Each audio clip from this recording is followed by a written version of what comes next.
Okay everyone, so what we're going to do is trace and transfer the half face, and we're going to do a wet on wet application. I'm going to avoid the eye because I don't want necessarily any paint bleeding into there. I want that to be definitely free and clear pigment, and I'm going to not worry about filling in the background either because I just want to get a light mix. And then you can see I'm going to add some real subtle bit of pigment just to kind of start shading. And I know that the lighting is maybe a little wonky, so maybe I can get this to be propped up a little. There we go, perfect, yes. Piggy, piggy, piggy. And you're probably wondering why I said piggy, piggy, piggy. Because I have a little piggy prop. And now, obviously it's a little wet, but as you wait for it to dry, or I'm going to shift to a smaller brush, and I'm going to continue applying it so that I'm getting some shading in the face. Now you're like, oh boy, that's a hot mess, this is Mrs. Enright. Right, but I sometimes like to do that because I want you to see what can I do to lift. Well, I have a paper towel. I can basically lift and remove, and it will also leave just a little bit of that shading. And you might discover that, oh hey, I actually probably should let it dry a little bit before I start adding some more pigment in there. I'm going to clean off my brush a lot actually.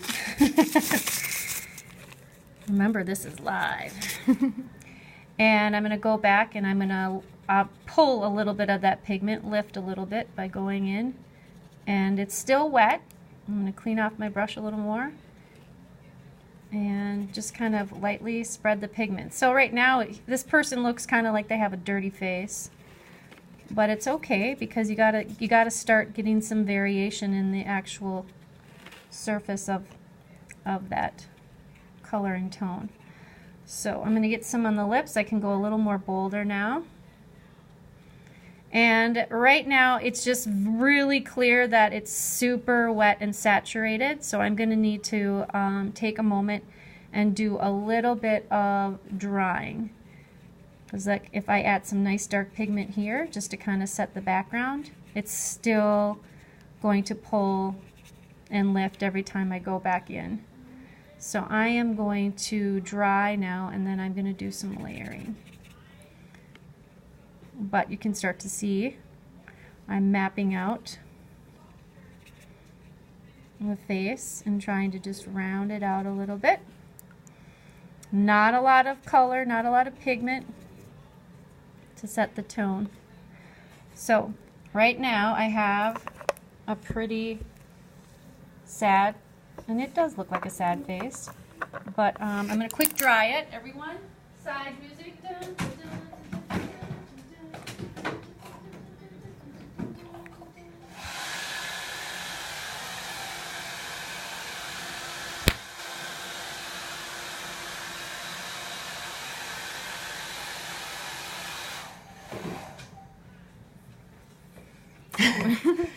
Hopefully you got to see the dancing pig. And now I'm going to do more refined work, and we're going to use that term of layering, but also we're going to use more of effective clear brush work that comes with wet on dry. Okay, so now I'm going to start going back and adding a little more contrast. Contrast is the difference between two things. So right now I'm going to have contrast between the light and the dark of the face. And if it gets to be too liney, think about when we did those blended or those graded washes. And the back of the side of the cheek is blending into the background. But it's okay because we're going to create some darker paint in the background eventually. So I'm just kind of subtly adding a little more water to my brush, and you can see how that gradually changes the value.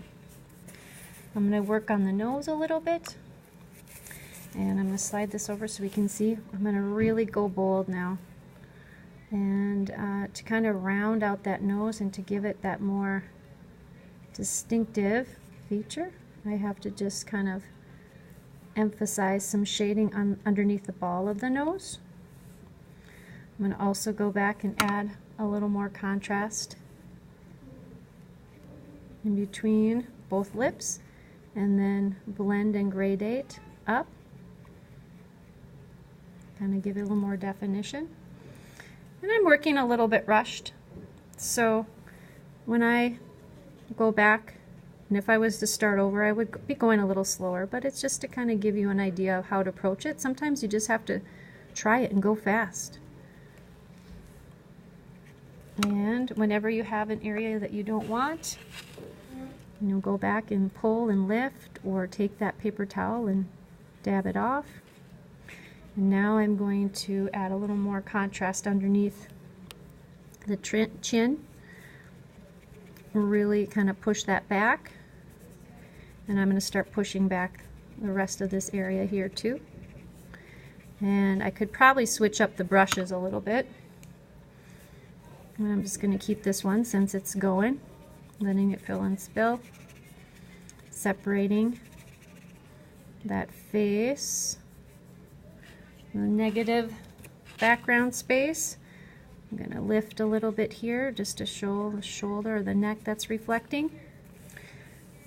I'm going to start going in on the eye just to define some of that area. It's definitely more shaded.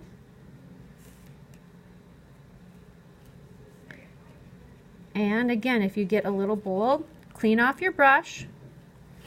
Maybe dampen it or dry it off on the towel a little bit so you have a damp brush, and then you can go back while it's still really wet and you kind of let it fade. So think about the graded washes. Using a wet on wet, but you're also kind of working on a damp surface, not super saturated, and you're using that graded wash where it gradually changes, and you see how all of a sudden I've got more subtle changes in value, and it's starting to push back that space around the eye. I'll have to go back and add a little color in the eyelid. And one thing that I should have done was masked the pupil. So when you go back and you add detail around there, please make sure you leave that little highlight. That's the life and the soul of the person that really can make a difference in the depth of that portrait. Just that little spark in the eye.